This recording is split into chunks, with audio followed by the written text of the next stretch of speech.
गलत फिलॉसफी और भ्रम पैदा कर रहे हैं, जिन गुरुओं ने किया ये बहुत गलत किया है। ये समाज को भटका रहे हैं कि मन को देखते रहो, मन कहाँ जा रहा है। कई लोगों ने तो ये कह दिया कि जहां पे आपकी अगर आपका मन किसी वासनाओं में जा रहा है तो उस वासनाओं को अच्छी तरह जी लो, उन विकारों को अच्छी तरह जी लो, फिर उसके बाद एक समय आएगा जब वो वासनाएं वो विकार खत्म हो जाएंगे। ये ज्ञान बिल्कुल गलत दिया गया है। परम सत्य तो ये है, भगवत गीता में कहा है जितना वासनाएं जितना विकारों को भोगोगे उतना वो बढ़ेगी। तो इसीलिए मन को मोड़ो, किस तरफ किस दिशा में मोड़ना है उसको ये समझो, ठीक है। तो ये समझने के लिए ही हम कृष्ण की थेरेपी समझ रहे हैं। अब कृष्ण की थेरेपी का मनोविकार को कैसे समाप्त किया जाए, पहले हम मानसिक रोग समझते हैं, मॉडर्न टर्म में समझते हैं, और गीता में उसका उपचार क्या दिए। मॉडर्न टर्म में हम एंग्जाइटी की बात कर रहे हैं। हमने ये सारी जो मॉडर्न टर्म के हिसाब से मैं जो आपको मानसिक रोग बता रही हूँ, ये सभी मानसिक रोग अर्जुन को भी शुरू शुरू में था। अध्याय 1 से लेके जब तक उनको भगवान के विभूतियों का ज्ञान नहीं हो गया, जब तक उनको परमात्मा का दिव्य स्वरूप विराट स्वरूप के उनको साक्षात्कार नहीं कराए गए, तब तक उनका ये मनोविकार नहीं गया। और फिर भगवान कृष्ण को अर्जुन आखिरी अध्याय में बोल रहे कि अब मैं मुक्त हूँ, मैं तैयार हूँ, और फिर वो अपने गांडीव को उतार के युद्ध अपना धर्म निभाते हैं। तो पहला मनोरोग मानसिक, मॉडर्न टर्म की भाषा में एंग्जाइटी मत अर्थात बेचैनी। तो आत्मा में गीता में उपचार इसका क्या बताया है भाई, आत्मा अजर अमर है, मृत्यु का भय नहीं है, ठीक है। मृत्यु के भय से ऊपर उठो तो आपकी बेचैनी चली जाएगी। बेचैनी क्या होती है, बेचैनी इसीलिए ही है क्योंकि हम सब कुछ जो स्थायी नहीं है, अस्थायी चीज़ों से हमारा कनेक्शन जुड़ा हुआ है, हमारा उनके साथ अटैचमेंट है, तो हमारे अंदर बेचैनी बढ़ती है। आपके अंदर किसी भी चीज़ का गिल्ट हो, पछतावा हो, तो ये समझो तू केवल निमित्त मात्र है, तू करता नहीं है। कर्म की थ्योरी को समझिए। बच्चे को कर्म की थ्योरी दीजिए जिससे कि जब वो बड़ा हो जाए तो उसके अंदर एक क्लैरिटी हो, वो ना अपना जीवन खराब करे और ना दूसरों के जीवन का खराब करे। क्योंकि कर्म योग का ज्ञान नहीं होता है अगर, तो वो हमेशा पछतावे में डूबा रहेगा। जब उसको आत्मा परमात्मा का ज्ञान होगा, कर्म का ज्ञान होगा कि किस तरीके से मैं कर्मों को चुकता यहाँ पे किया जाता है, जन्म मरण इसीलिए ही बनाया गया है और इसकी समाप्ति भी कर्मातीत अवस्था पे होती है, तो आपको समझ आएगा कि तू तो करता नहीं है, तू केवल निमित्त बनाया गया है। इसका उपचार यही है। पछतावा हो रहा हो तो किसी भी चीज़ का, तो पछतावा ना करे, बस आप गीता में जो उपचार बताया कि तू निमित्त मात्र अपने आप को समझ और कुछ नहीं समझ। इमोशनल ओवरवेल्म हो जाता है, हमारे अंदर इतनी भावना है कि तभी बापू जी ने कहा ना कि भावातीत नहीं बनते तो आत्मस्वरूप का अनुभव नहीं होता है। इमोशनल ओवरवेल्म में उपचार गीता का यही बताते हैं कि साक्षी भाव में स्थिर हो जाओ। समत्व का योग सिखाया। समत्व योग मतलब वही स्थित प्रज्ञ अवस्था, वही सबसे अच्छा योग जिसके अंदर आप हर चीज़, हानि लाभ सुख दुख सभी नुकसान सभी से परे होकर अपनी आत्म स्थिति में स्थित होते हो। डिप्रेशन, अवसाद, अर्थात इसका उपचार गीता में क्या बताया जा रहा है कि मेरी शरण ले, मैं तुझे उठाऊंगा, मैं तुझे ऊपर तेरी उच्चतम चेतना से तुझे जोड़ूंगा। तो ये था डिप्रेशन अवसाद का उपचार।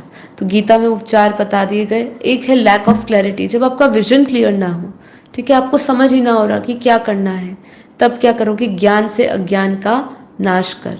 तो गीता में उपचार हर एक बीमारी, मानसिक रोग, मानसिक स्थिति का दिया गया है। बस उसको ध्यान से उनके जो की पॉइंट्स है उसको अच्छी तरह समझो, उसके ज्ञान और योग को समझो। जो डायरेक्शंस दे रहे हैं भगवान श्री कृष्ण अर्जुन को, अगर हमने उसका थोड़ा भी अपने जीवन में उतार लिया तो आत्मस्वरूप से हम दूर नहीं होंगे।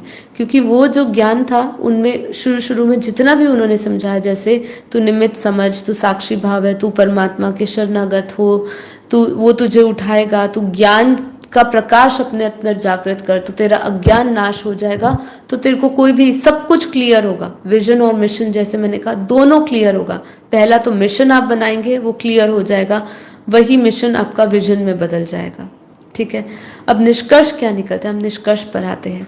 तो श्री कृष्ण की थेरेपी आज भी क्यों सबसे प्रभावशाली, शक्तिशाली है?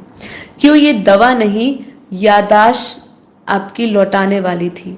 क्योंकि ये जो दवा है ना, ये जो है ना, जो ये आज थेरेपी, हम कृष्ण की, श्री कृष्ण की तो थेरेपी की बात कर रहे हैं आज, ये सबसे शक्तिशाली केवल इसलिए क्योंकि ये दवा केवल नहीं है, ये आपकी यादाश्त शक्ति लौटाने की बात कर रहे हैं। यादाश्त याद दिला रहे, मेमोरी लॉस हो चुकी है आपको, ठीक है। वो मेमोरी लॉस जन्मते ही हो गई थी। जब आप माँ के गर्भ में थे तब तक याद था, सोचा था कि मैं अपना जब गर्भ से बाहर आऊँगा तो अपना जीवन ऐसे जीऊँगा, लेकिन बस वो विस्मृत हो गया, हमारे ऊपर आवरण चढ़ गए, हम ममता मोह में डूब गए, हम बस बाहरी वायुमंडल में ही अटक गए।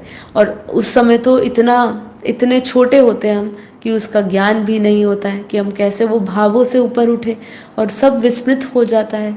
और यही एक्चुअली लॉ ऑफ नेचर है, यही नेचर बनाया गया है कि जो आत्मा धरती पे आएगी वो अपना पूरा पुराना भूल जाती है, वो विस्मृत हो जाती है, जिससे वो नए सिरे से अपनी ज़िंदगी शुरू कर सके, नए ज्ञान को अर्जित करे, वापस जो पुराना स्मृति, पुराना ज्ञान लेकर आई है उसी के साथ ना बैठे रहे और आत्मा की तरफ जाए वो। तो ये यादाश्त आपकी लौटाने वाली थेरेपी है भगवान श्री कृष्ण की।